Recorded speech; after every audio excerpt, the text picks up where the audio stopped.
OK, alors l'Épître aux Romains. Alors, je vais juste nommer les grandes sections qu'on a vues rapidement la semaine passée. Bien, rapidement, je vais aller beaucoup plus rapidement. Alors, Paul s'adresse aux chrétiens de Rome.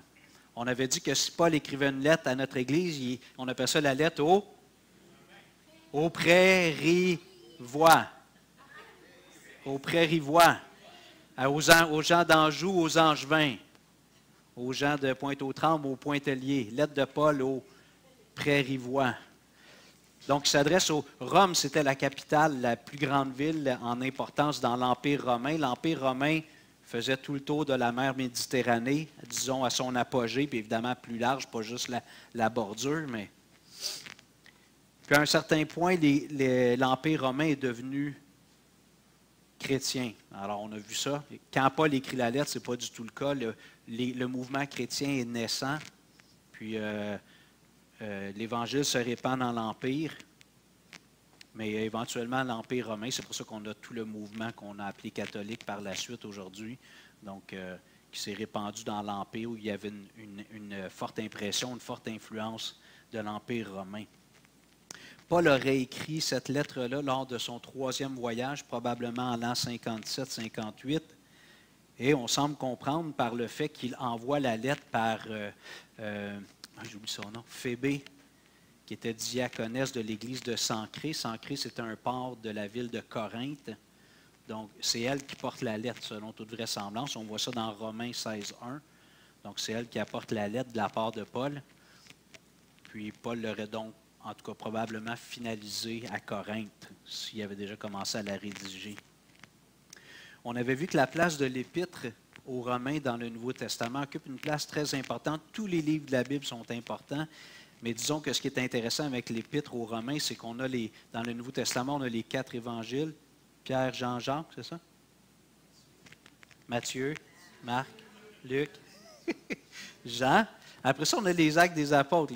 Les 4 évangiles, c'est le ministère sur la terre de Jésus pendant, en tout cas, de sa naissance pour certains. Après ça, on a les actes. Ça, c'est l'œuvre de Jésus, mais par le Saint-Esprit qui est descendu sur l'Église. Puis après ça, on a les épîtres de Paul, puis d'autres épîtres. Donc, c'est des textes qui sont plus doctrinaux. Donc, c'est la doctrine chrétienne. Pas toutes les lettres. Il y en a qui sont en saveur plus personnelle, des communications, Philémon, puis... Mais Romains est en premier. Puis Romains, c'est la lettre qui explique l'Évangile, comme on a parlé la semaine passée, mais détaillé. Pas juste 5 points, 5 pas pour le ciel, les 5 couleurs du gant de l'Évangile. C'est l'Évangile qui est développé. Puis on a réfléchi ensemble en terminant sur le fait que ça fasse 1 mois, 10 ans, 100 ans, il n'y en a peut-être pas beaucoup, là, mais 70 ans qu'on est chrétien. On a besoin de vivre l'Évangile à tous les jours. Et de vivre l'Évangile, c'est de se rappeler ce qui est arrivé le premier jour, quand on s'est présenté par la foi au pied de la croix de Jésus, qu'on a reconnu notre incapacité, notre perdition, notre culpabilité, qu'on s'est tourné vers Jésus, qu'on a reçu le pardon de Dieu et qu'on a commencé à vivre une vie nouvelle avec Jésus en nous. Donc, de vivre l'Évangile, c'est de revenir toujours à ce petit processus du début, reconnaître que je suis un pécheur. Même si on est sauvé, j'ai encore des combats, je suis encore imparfait. J'ai toujours besoin d'être couvert par le sang de Jésus, de la grâce de Dieu. Et j'ai besoin de vivre cette vie nouvelle que Jésus vit en moi. C'est lui qui me donne la force d'être un homme nouveau, une femme nouvelle. Maintenant, j'arrive, pour ceux qui sont sur les feuilles, à la page 3. Je vais regarder en espagnol. Página 2. Por favor. Alors, page 3 pour ceux qui sont en français. Quelques faits saillants dans l'histoire de l'Église et l'Épître aux Romains. Algunos extractos de la historia de la Iglesia y de la Epistola a los Romanos. Alors, quelques faits saillants. Donc, le premier point que vous avez, en l'an 390, après Jésus-Christ, Augustin, peut-être que ceux qui ne connaissent pas beaucoup l'histoire du christianisme, on l'appelle souvent Saint-Augustin. Il a joué un rôle majeur au niveau de la doctrine chrétienne. Augustin se convertit par la lecture de Romains 13, versets 13 et 14. Je vais le lire. Romanos 13, versículos 13 y 14. Marchons honnêtement comme en plein jour, loin des orgies et de l'ivrognerie, de la luxure et de la débauche, des querelles et des jalousies, mais revêtez-vous du Seigneur Jésus-Christ et n'ayez pas soin de la chair pour en satisfaire les convoitises. Juste pour vous donner le contexte, Augustin avait une mère chrétienne. Son père n'était pas chrétien. Ça arrive régulièrement, ça. Quelqu'un grandit dans un foyer avec un des deux qui est chrétien. Je veux dire heureusement pour les madames, mais pour les hommes, malheureusement, souvent, c'est l'homme qui est têtu, puis qui est orgueilleux, puis qui ne se tourne pas vers Christ. Mais il menait une vie licencieuse. Il profitait de la vie, le jeune Augustin, dans le mauvais sens du terme. Puis sa mère lui avait prêché l'Évangile. Il n'y avait pas de conviction de péché. Il était plus avec les philosophes, les épicuriens, ceux qui aiment beaucoup jouir des plaisirs de la vie. Il y a des choses qui sont bonnes, d'autres qui sont moins bonnes dans tout ça. Mais puis à un moment donné, il a lu Romains puis il a été touché parce que ça l'interpellait. C'était son mode de vie. Les orgies, l'ivrognerie, la luxure, la débauche, les querelles, les jalousies. Puis étrangement, je veux juste vous partager, quand j'ai commencé à chercher le Seigneur, ou plutôt que le Seigneur commence à me chercher, j'avais commencé à lire la Bible. Puis à ce moment-là, j'ai été environ 1 an, j'ai continué à avoir la même vie en apparence. Personne ne savait que j'étais en train de faire un cheminement spirituel, parce que moi aussi, j'avais une mère chrétienne. Il m'avait dit pas de sexe avant le mariage, Hugo. C'est ça le plan de Dieu. C'est ça, là, toi. On est en 90. Puis là, je lis ce passage-là, puis ça m'a interpellé. Puis je me souviens, la dernière fois que j'étais allé dans un bar, c'était pour ma fête, le 2 septembre. Je me suis converti 1 mois après, mais mes amis m'avaient invité, les amis du travail, ils m'ont dit, viens-t'en Hugo, c'est ta fête, on va au bar. Il y avait un petit bar pas trop loin, puis ils m'avaient payé des shooters. Fait que j'avais toute ma tête, mais disons que... Puis on était sur la piste de danse, puis la musique est forte, tout le monde danse, puis boum, boum. Puis là, à un moment donné, j'arrête, puis je regarde au ciel, je me dis, qu'est-ce que je fais ici? Qu'est-ce que je fais ici? Ça, c'est vraiment l'œuvre du Saint-Esprit, parce qu'un an avant, là, j'étais à fond la caisse. Je me dis, qu'est-ce que je fais là? Puis ce passage-là m'avait touché. Je me disais, dans les bars, c'est ça que je vois. Tu sais, bon, je ne dis pas que ça se passe sur place, mais très orienté vers les plaisirs sensuels, les intoxications, les querelles, les jalousies. Moi, je ne suis pas un gars qui aime les bagarres. Puis il y avait toujours une bataille le soir, les bonnes sœurs, les doormen qui sortaient le gars en le frappant, qui le pitchaient dehors. Je n'aimais pas savoir ça, mais aïe, aïe, c'est ça en plein ça. Je dois marcher dans la lumière, en plein jour, pas dans les ténèbres. Alors, Augustin, c'est le passage qui l'a touché. Deuxième point, en 1517, la réforme éclata quand Martin Luther comprit enfin la signification de l'expression « la justice de Dieu » et l'affirmation que le juste vivra par la foi. On l'a lu la semaine passée, Romains 1, 16 et 17, Romanos 1, 16 et 17. Car je n'ai point honte de l'Évangile, c'est la puissance de Dieu pour le salut de quiconque croit, du juif premièrement, puis du grec, parce qu'en lui est révélée la justice de Dieu par la foi et pour la foi, selon qu'il est écrit, le juste vivra par la foi. Martin Luther était un docteur en théologie, il était en charge d'une paroisse, c'était un religieux catholique en Allemagne. Puis c'était un homme qui avait vraiment peur de Dieu, pas juste la crainte de Dieu, il avait peur. Puis dans son processus, il faisait des genres de temps de prière, il montait des marches, à chaque marche, à genoux, il arrêtait, il suppliait Dieu de lui pardonner ses péchés. C'était un homme consacré dans les ordres religieux, mais il n'arrivait pas à trouver la paix dans son âme. Il savait qu'il était pécheur. Puis à un moment donné, puis il lisait les Écritures, à un moment donné, il est tombé sur ce passage-là, puis il a dit, OK, tout ce que je fais là, c'est pas ça qui va me rendre juste devant Dieu. De me contrer comme ça, un peu me mortifier, c'est le sang de Jésus. C'est la seule raison pour laquelle je peux être déclaré juste. C'est par le sang de Jésus. Il s'est converti, il est allé voir ses supérieurs, il a fait un cheminement. Il dit, je pense qu'au fil des ans, la grande Église de Rome, on s'est éloigné un peu du manuel de l'utilisateur. Il dit, peut-être qu'il faudrait revenir. Fait qu'il y en a qui avaient une bonne oreille, ils ont fait une réunion spéciale, ils ont dit non, on ne change rien. Puis finalement, ils l'ont excommunié. Puis là, lui, il a continué. à prêcher, mais le mouvement protestant a commencé, entre autres, par Martin Luther, qui est un des figures de proue de ce mouvement-là. Et nous, les Églises évangéliques, on est le fruit de cette réforme protestante. Alors, un retour à la Bible. En 1738, troisième point, en 1738, l'évangéliste John Wesley, qui était un homme en Angleterre dans l'Église anglicane, l'évangéliste John Wesley reçut l'assurance de son salut grâce à la lecture de la préface du commentaire de Luther sur l'Épître aux Romains. Il lisait le commentaire biblique de Martin Luther sur l'Épître aux Romains, puis en lisant la préface, il a été touché, il a eu l'assurance du salut, puis ça a été, Dieu l'a utilisé pour faire un grand réveil. En Angleterre, il est même venu prêcher aux États-Unis. Puis finalement, le quatrième point, Jean Calvin, qui est aussi...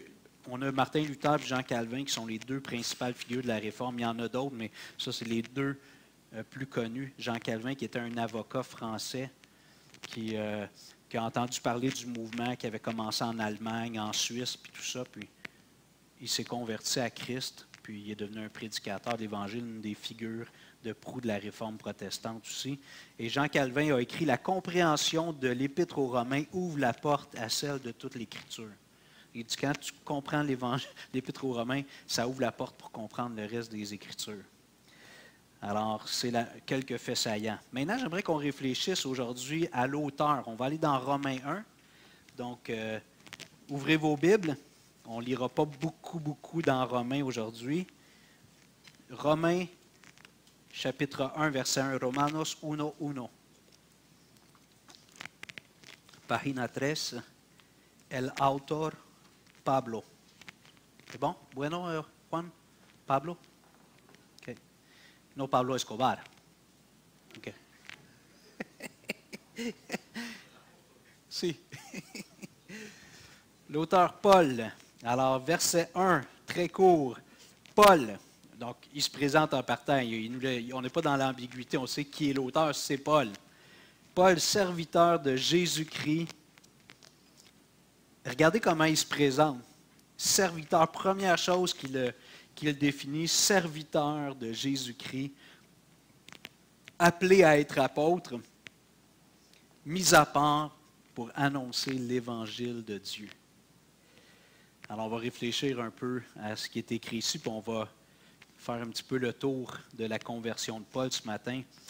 Alors, Paul se présente comme étant l'auteur de la lettre. Puis quand on lit la lettre, il y a d'autres textes, si vous voyez dans les notes, ceux qui voulaient aller voir, je ne prendrai pas le temps de tout aller voir, mais on voit qu'il parle de lui. C'est clair que c'est Paul, parce que quelqu'un aurait pu ajouter dans les transcriptions Paul. Tu sais, ça aurait pu être Martin, puis quelqu'un a mis Paul à la place parce qu'il trouvait que c'était une belle lettre pour Paul.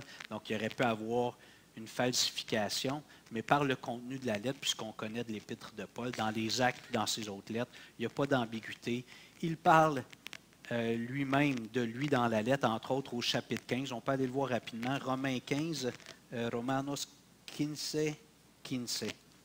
Romains 15, 15.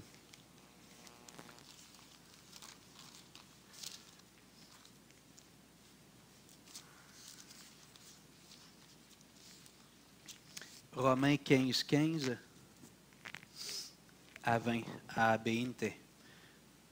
Cependant, à certains égards, je vous ai écrit avec une sorte de hardiesse, comme pour réveiller vos souvenirs à cause de la grâce que Dieu m'a faite, 16, d'être ministre de Jésus-Christ parmi les païens. Je m'acquitte du divin service de l'Évangile de Dieu, afin que les païens ou les nations lui soient une offrande agréable, étant sanctifiés par l'Esprit Saint. 17. J'ai donc sujet de me glorifier en Jésus-Christ pour ce qui regarde les choses de Dieu. 18.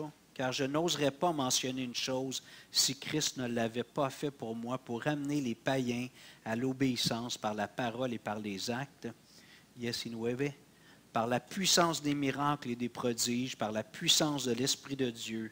Ainsi, depuis Jérusalem et les pays voisins jusqu'en Illyrie, j'ai abondamment répandu l'Évangile de Christ, 20, et je me suis fait honneur d'annoncer l'Évangile là où Christ n'avait point été nommé, afin de ne pas bâtir sur le fondement d'autrui, selon qu'il est écrit. Alors l'auteur, on sait que c'est Paul, mais disons que si le nom n'était pas là, il se présente comme quelqu'un qui a reçu un appel spécifique pour aller vers les nations, c'est-à-dire les non-juifs. Donc, dans notre culture judéo-chrétienne, les païens, c'est ceux qui ne vont pas à l'Église, là. Mais les païens, dans la Bible, ça veut, littéralement, en grec, c'est ethnos, les ethnies, les autres nations. Alors, Paul, on voit ici dans ce passage-là, s'il ne s'était pas nommé, c'est un homme qui a eu un appel spécifique pour aller prêcher l'Évangile dans l'Empire, ailleurs, aux nations, pas aux Juifs. Bien, c'est pas pour les Juifs, mais un appel spécifique pour les nations.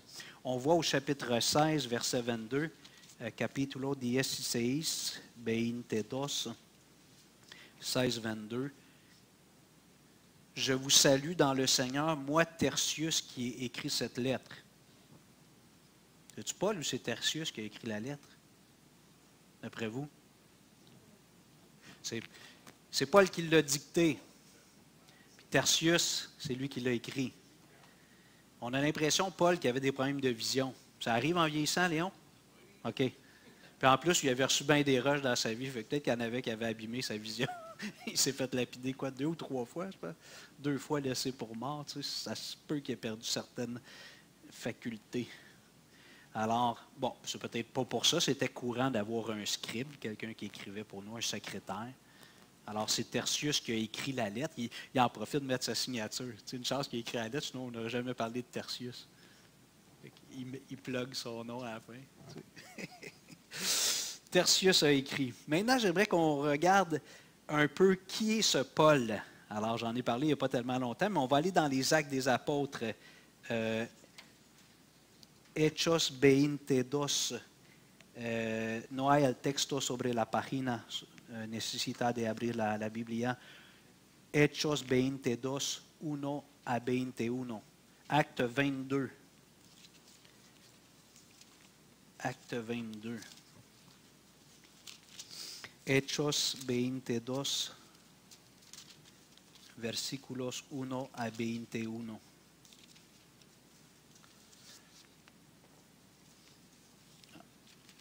En français, j'ai mis le texte, vous l'avez. Je ne sais pas pourquoi que je ne l'avais pas. Peut-être que j'ai réduit un peu pour imprimer moins de pages, mais en tout cas. Alors, là, ici, c'est l'apôtre Paul qui raconte un peu son histoire. Il se défend, okay, parce qu'il a été arrêté parce qu'il parlait de Jésus, puis là, il s'explique. C'est-tu son arrestation? Oui, c'est ça. Non, devant la foule avant d'être arrêté. OK. Alors, hommes, frères et pères, écoutez ce que j'ai maintenant à vous dire pour ma défense. Dos, lorsqu'ils entendirent qu'il leur parlait en langue hébraïque, ils redoublèrent de silence, et Paul dit, 13, je suis juif, né à Tarse en Cilicie, mais j'ai été élevé dans cette ville et instruit aux pieds de Gamaliel dans la connaissance exacte de la loi de nos pères, étant plein de zèle pour Dieu, comme vous l'êtes tous aujourd'hui. 4. J'ai persécuté à mort cette doctrine. Okay? Paul dit, j'ai persécuté les chrétiens jusqu'à en faire mourir, liant et mettant en prison hommes et femmes. 5. Le souverain sacrificateur et tout le collège des anciens m'en sont témoins. J'ai même reçu 2 des lettres pour les frères de Damas, où je me rendis afin d'amener liés à Jérusalem ceux qui se trouvaient là et de les faire punir. 6. Comme j'étais en chemin et que j'approchais de Damas, tout à coup, vers midi, une grande lumière venant du ciel resplendit autour de moi. 7. Je tombai par terre et j'entendis une voix qui me disait, « Saul, Saul, pourquoi me persécutes-tu? » 8. Je lui répondis, « Qui es-tu, Seigneur? » Et il me dit, « Je suis Jésus de Nazareth que tu persécutes. » 9. Ceux qui étaient avec moi virent bien la lumière, mais ils n'entendirent pas la voix de celui qui parlait. Alors je dis, « Que ferai-je, Seigneur? » 10. Et le Seigneur me dit, « Lève-toi, va à Damas, et là on te dira tout ce que tu dois faire. » 11. Comme je ne voyais rien à cause de l'éclat de cette lumière, ceux qui étaient avec moi me prirent par la main, et j'arrivai à Damas. 12. Or, un nommé Ananias, homme pieux selon la loi, et de qui tous les Juifs demeurant à Damas rendaient un bon témoignage, vint se présenter à moi. 13. Et me dit, Saul, mon frère, recouvre la vue. Au même instant, je recouvrai la vue et je regardai. 14. Il dit, le Dieu de nos pères t'a destiné à connaître sa volonté, à voir le juste et à entendre les paroles de sa bouche. 15. Car tu lui serviras de témoin auprès de tous les hommes des choses que tu as vues et entendues. 16. Et maintenant, pourquoi tardes-tu? Lève-toi, sois baptisé et lavé de tes péchés en invoquant le nom du Seigneur. 17. De retour à Jérusalem, comme je priais dans le temple, je fus ravi en extase. 18. Et je vis le Seigneur qui me disait, hâte-toi et sors promptement de Jérusalem, parce qu'ils ne recevront pas ton témoignage sur moi. 19. Et je dis, Seigneur, ils savent eux-mêmes que je faisais mettre en prison et battre de verges dans les synagogues ceux qui croyaient en toi, et que, 20, lorsqu'on répandit le sang d'Étienne, ton témoin, j'étais moi-même présent, joignant mon approbation à celle des autres et gardant les vêtements de ceux qui le faisaient mourir. 21. Alors il me dit, va, je t'enverrai au loin vers les nations. Quelle expérience transformatrice! Quand on fait de la défense de la foi, ce qu'on appelle de l'apologétique, qu'on veut défendre la foi chrétienne, un des arguments qu'on a qui sont historiques et qui sont encore réels aujourd'hui, c'est les vies transformées. Oui, quelqu'un peut adhérer à un nouveau mouvement, puis il change ses habitudes, il déménage. Ce n'est pas juste le christianisme qui peut produire ce genre de changement-là, mais une métamorphose intérieure réelle, une renaissance, il y a juste Jésus qui peut faire ça. Ici, on a un homme qui a été radicalement transformé. Il était tellement zélé pour Dieu, puis il était tellement convaincu que Jésus-Christ puis les chrétiens, c'était la plus grande imposture de l'histoire de l'humanité, qu'il voulait arrêter les chrétiens, les mettre en prison, espérant qu'ils soient condamnés à mort. Il nous dit lui-même qu'il était là quand Étienne a été lapidé, le premier martyr qu'on aime dire. Alors, son nom de naissance, c'était Saul. Donc, quelques détails sur son contexte personnel.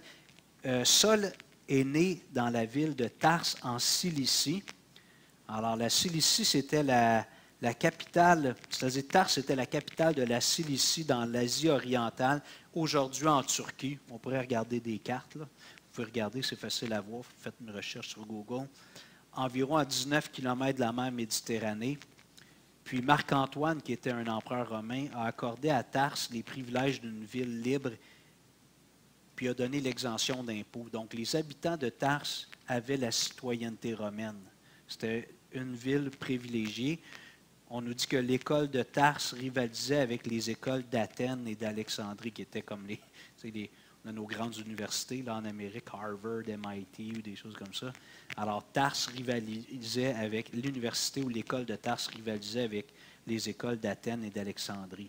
Alors, pas Paul, mais Saul avait un père juif romain, donc un homme juif, mais qui avait aussi la citoyenneté romaine. Alors, ce n'est pas nouveau qu'il y ait des Juifs partout dans le monde. On appelle ça la dispersion, la diaspora juive partout dans le monde. Alors, chaque fois que les Juifs ont été persécutés, souvent parce qu'ils s'étaient éloignés de Dieu, Dieu permettait qu'il y ait une invasion étrangère.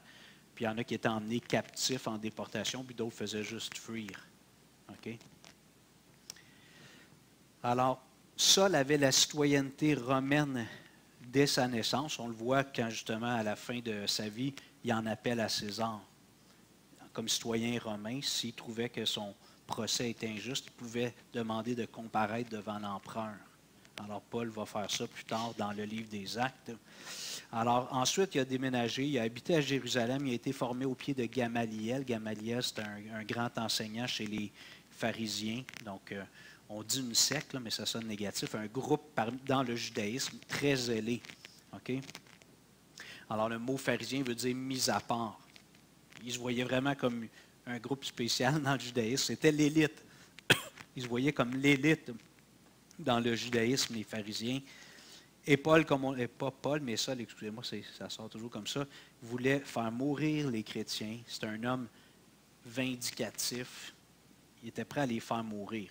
Donc, en quelque sorte, un meurtrier, c'est ce qu'il dit lui-même. Sur lui, il dit, j'étais violent et meurtrier. Et c'est dans ce but-là qu'il s'en va vers Damas, en Syrie, encore aujourd'hui. On entend parler de Damas encore aujourd'hui. Puis sur la route de Damas, le Seigneur a un plan pour lui. Moi, j'aime dire que tous les êtres humains, on doit avoir notre route de Damas. Évidemment, pour certains, c'est plus flamboyant comme rencontre, mais il faut qu'on ait une rencontre personnelle avec Jésus. Chaque être humain, des fois les gens disent, je lui dis, ça fait-tu longtemps que tu es chrétien? J'ai toujours été chrétien, ça n'existe pas ça. Il n'y a personne qui a toujours été chrétien. Ah, peut-être de tradition chrétienne. Mais converti à Christ, personne ne vient au monde chrétien. Il faut qu'il y ait une conversion personnelle. Alors, Paul, on a le récit ici, il nous l'a donné lui-même. Il y a eu cette rencontre incroyable, il s'en va, c'est un homme déterminé, on le voit dans la suite, ce qu'on connaît de lui. Quand Paul avait quelque chose dans la tête, il ne l'avait pas dans les pieds. Un caractère fort, bouillant. Il dit que quand il était jeune, il était plus avancé que plein d'autres autour de lui. C'était comme un joueur étoile. Tu sais, lui, c'est sûr qu'il allait faire la Ligue nationale dans le judaïsme. Okay? Puis il allait être dans les 5 meilleurs compteurs. Son zèle, sa fougue. Fait qu'il est déterminé. Écoute, il s'en va. Je ne l'ai pas regardé, mais je pense que c'est 100 quelques kilomètres. Tu sais. Il s'en va juste pour aller à... C'est comme la Gestapo. Vous vous souvenez de la Gestapo? Il rentrait dans les maisons, puis il allait chercher les Juifs ou d'autres ennemis du parti. Tu sais, des zélés pour aller arrêter des gens, les emmener à Jérusalem, qu'ils soient jugés en espérant qu'on les condamne à mort. Ça, il s'en va, là. Il s'en va à Damas. Fait que Jésus a un plan pour lui. Avant même qu'il soit conçu, il sait que Paul va jouer un rôle clé dans l'histoire de l'Église. Puis là, pour arrêter un train comme ça, un bulldozer comme Paul, ça prend un gros mur. Tu sais, peut-être que parmi nous, il y en a qui sont moins combatifs, plus dociles. Fait que le Seigneur, il a peut-être juste mis une petite feuille de J-Brock. On s'est cogné le nez, puis là, Jésus nous a parlé. Mais Paul, ça prenait un mur de béton armé de 5 mètres d'épais, parce qu'il allait, lui. Une feuille de J-Brock ne l'aurait jamais arrêté. Puis c'est ça que Jésus fait avec cet homme-là. Il lui apparaît, une lumière descend du ciel. Et là, Jésus lui dit, « Saul, Saul, pourquoi me persécutes-tu? » Il dit, « Qui es-tu, Seigneur? » Et la réponse de Jésus a dû faire chavirer son cœur. Là, lui, il sait là, que c'est divin ce qu'il est en train de vivre. C'est comme un ange, il y a une lumière immense qui le rend aveugle. Puis ça lui dit, « Saul, Saul, pourquoi me persécutes-tu? » Peut-être que dans son cerveau, je ne sais pas si ça a déjà arrivé, mais quelqu'un me contait ça. Des fois, notre cerveau, il traite les choses avant que l'action soit posée. On peut comme voir l'action. J'imagine Paul que Jésus dit, « Pourquoi me persécutes-tu? » Probablement qu'il a comme... Là, il a dit, « Non, non, non. Qui es-tu? » Il ne voulait juste pas entendre, « Je suis Jésus. » Et la réponse était, « Je suis Jésus que tu persécutes. » Son cœur a dû faire 25 tours. Il était sincère dans sa religiosité. Okay? Pour faire tout ce qu'il faisait, c'était un gars qui était entier.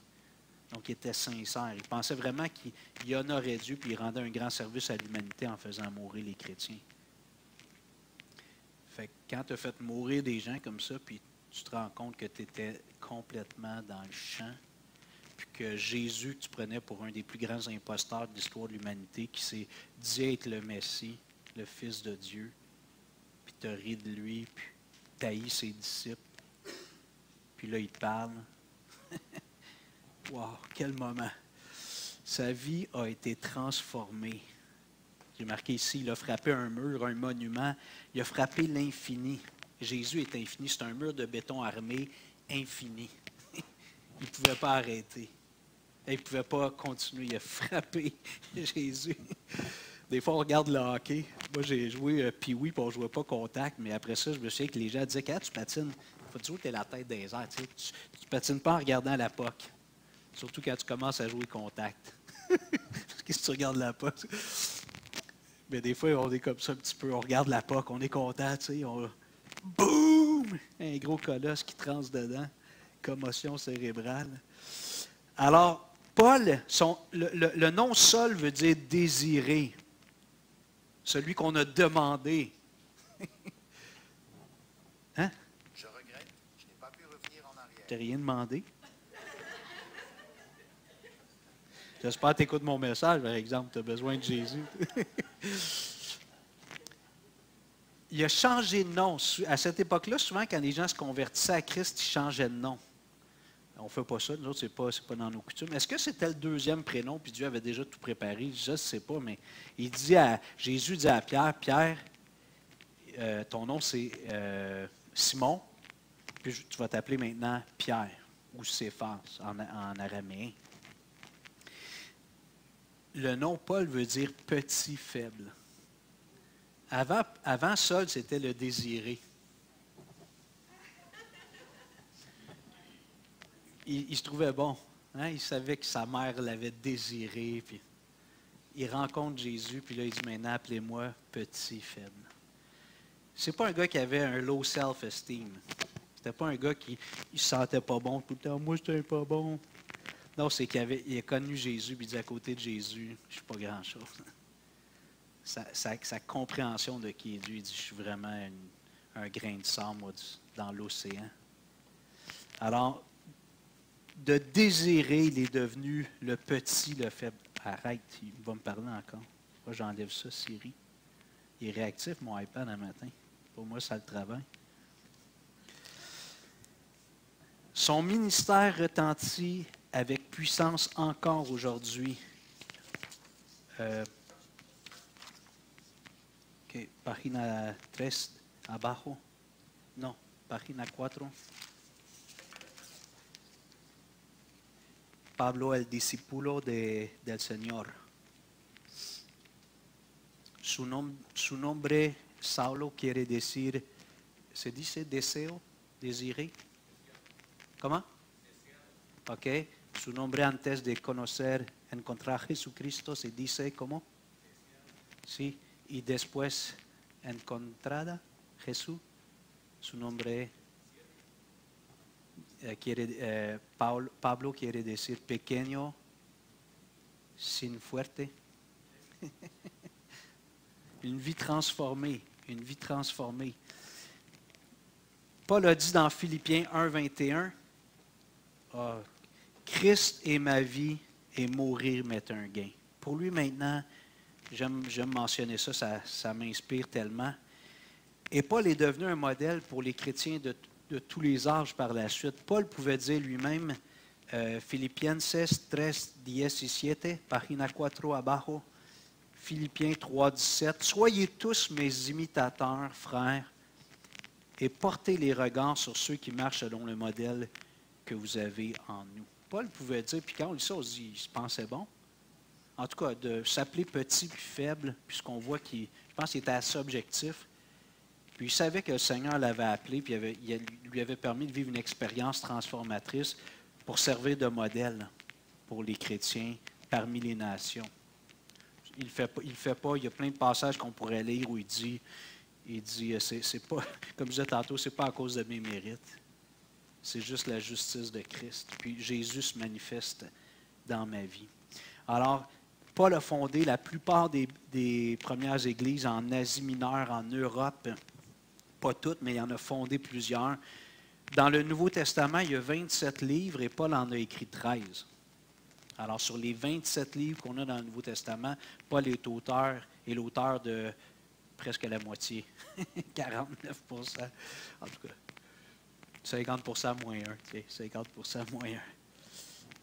Maintenant, si on revient à Romains 1, Romanos 1:1, Romains 1:1, on revient à ce premier verset qui est l'introduction de la lettre. Página 5.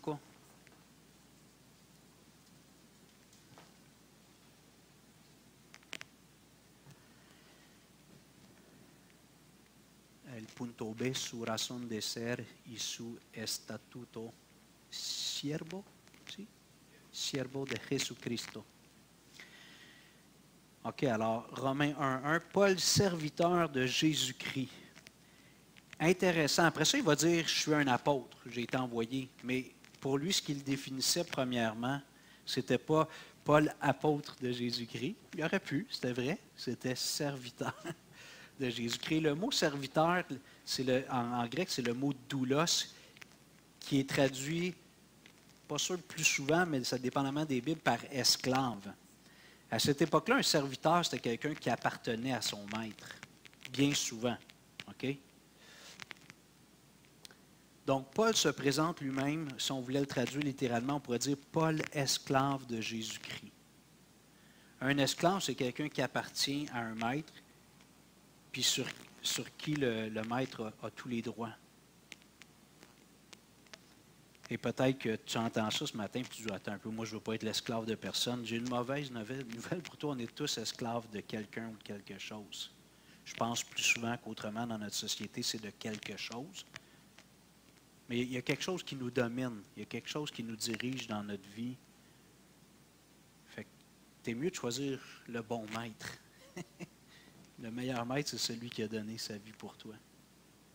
Paul n'avait aucun complexe, aucune gêne à dire qu'il était esclave de Jésus-Christ. Paul, esclave de Jésus-Christ. Donc, un nouvel homme, une nouvelle raison de vivre. Il appelle Jésus Kurios, qui veut dire Seigneur. Donc, un Seigneur, c'est quelqu'un en qui je vois une autorité sur moi. Alors, dans nos cours d'histoire au secondaire, il y avait les seigneurs, puis comment on les appelait, là, les citoyens qui habitaient dans une seigneurie.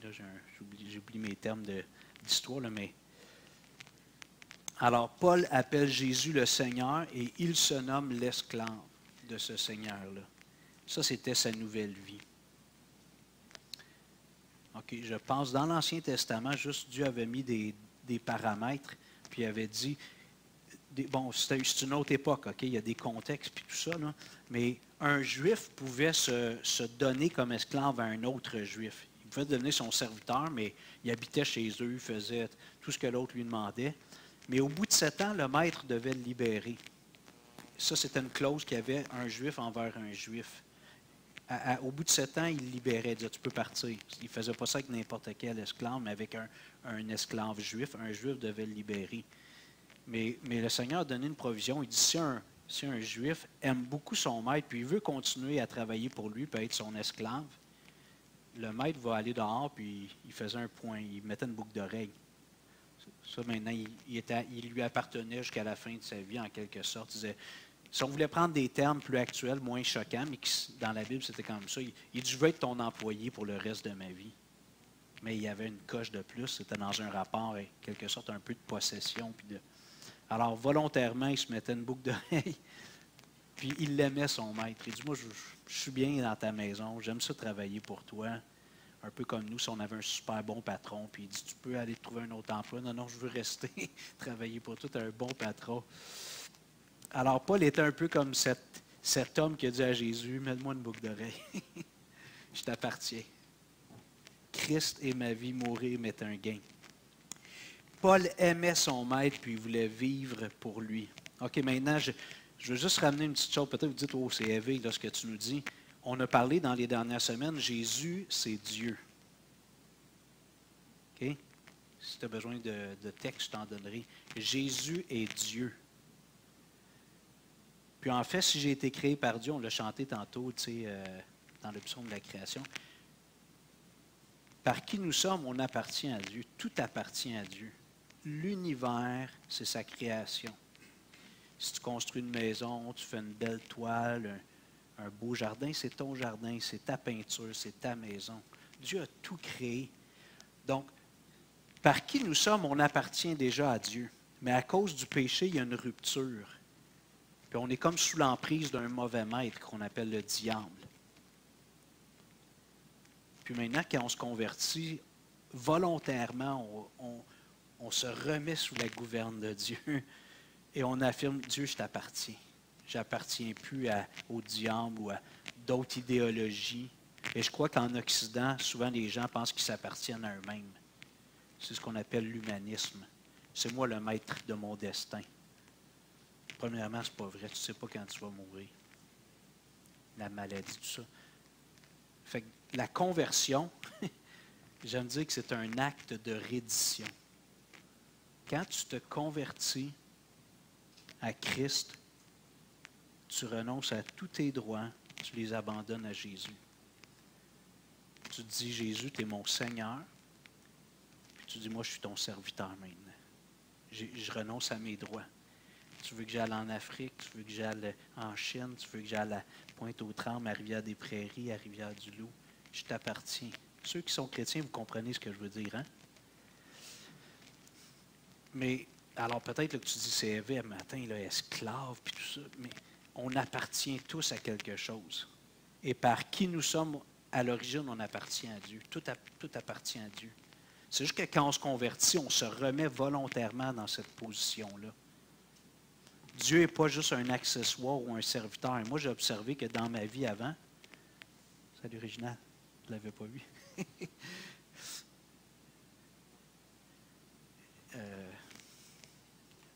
Dans ma vie avant,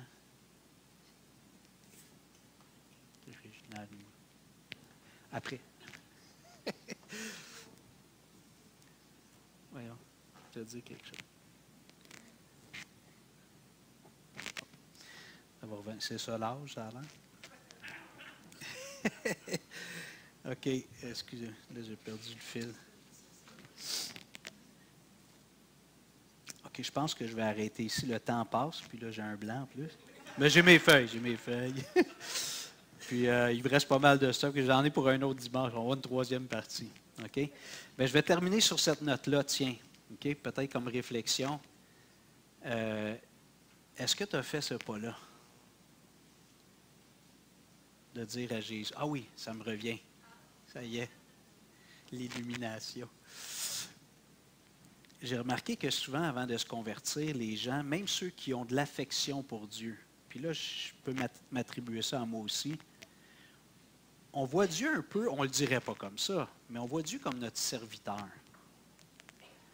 On croit qu'il est très puissant, c'est ce qu'on nous a dit, on croit qu'il vit depuis toujours, qu'il peut faire des grandes choses. Fait qu'on a tendance à vouloir soit marchander avec lui ou lui demander son aide, sa protection quand on en a besoin. Alors, quand je dis qu'on fait de Dieu notre serviteur, c'est ça. C'est comme notre valet. C'est comme si on avait un majordome dans notre maison qui est très fort, qui a beaucoup de ressources, puis Dieu, j'ai quelque chose à te demander. On ne le fait pas comme ça, vous comprenez? Mais c'est un peu ça qu'on fait. Peut-être que si tu étais très religieux ou religieuse, une personne très morale, tu marchandes.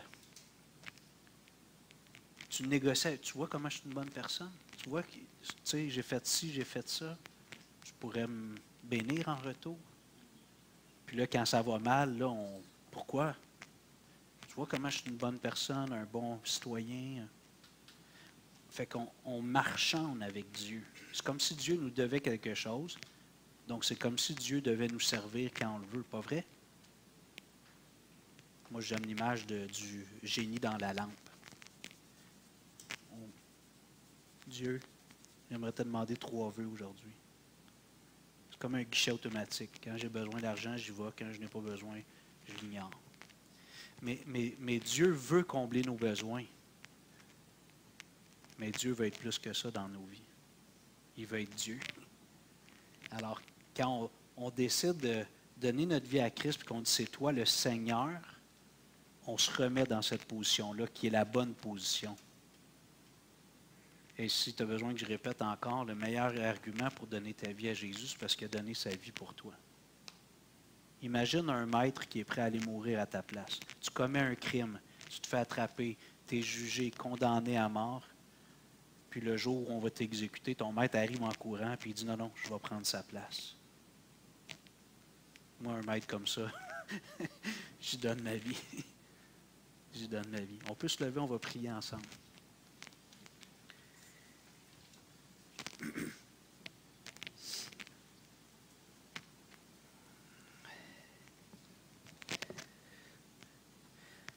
Alors, je ne sais pas, je connais plusieurs personnes. S'il y en a que je connais moins, je ne sais pas, t'en es où dans ton cœur avec Dieu. Mais j'aimerais t'encourager. Je ne peux pas faire plus que ça. Moi, je ne peux pas aller jouer dans tes motivations, tes décisions internes. Je peux juste être comme ton prochain qui veut t'encourager à prendre la meilleure décision, la plus grande décision de ta vie. De rendre ta vie à Jésus. Quand on l'appelle Seigneur, c'est chargé de sens. Ce n'est pas juste un nom qu'on répète parce qu'on l'a appris, le Seigneur. Non, non, c'est le Seigneur.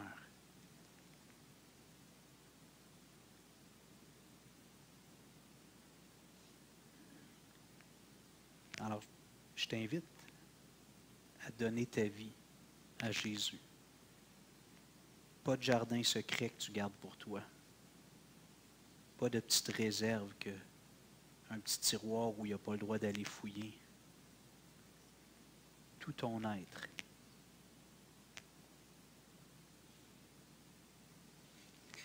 Et pour ceux qui ont déjà fait ça depuis longtemps, peut-être que le Seigneur nous aide à vivre comme des serviteurs de Jésus fidèles, dépouillés d'eux-mêmes, revêtus de Jésus dans toutes les sphères de notre vie.